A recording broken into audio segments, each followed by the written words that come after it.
so much, Doug. So this suspect in D.C. is the first U.S. law enforcement officer arrested for an ISIS-related crime. And think about this. He worked for a major subway system with hundreds of thousands of riders every single day. I want to go right now to Peter Brookes of the Heritage Foundation for his perspective on all this. And Peter, I got to say, it's kind of a scary development here in our fight against terrorism. What does it tell you about ISIS's reach? It's expansive. I mean, it's huge. Trish, since January of 2015, we've had 25 terrorist plots or attacks in the United States. We've had 5 terror attacks in the United States in 1 year since last summer. This is very serious. Now, in this case, this person wasn't actually involved in a plot yet.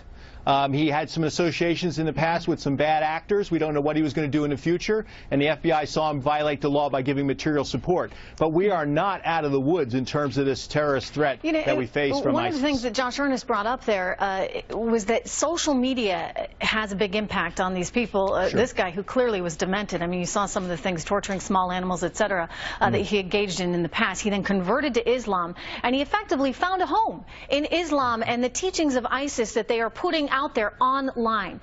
Does there need to be some accountability from these social media companies that are effectively allowing these people to communicate and brainwash and influence some people who are clearly on the edge anyway?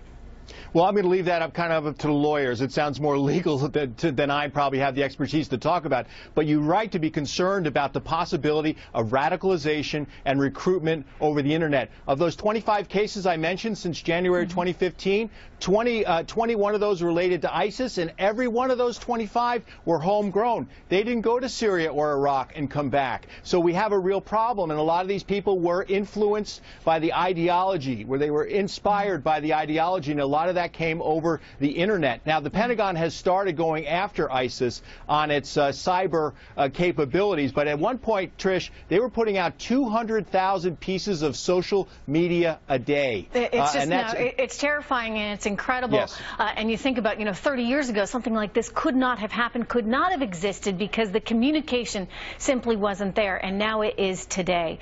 So pretty scary stuff. Thank you so much, Peter Brookes. Good to have you here. Thanks for having me. So how is this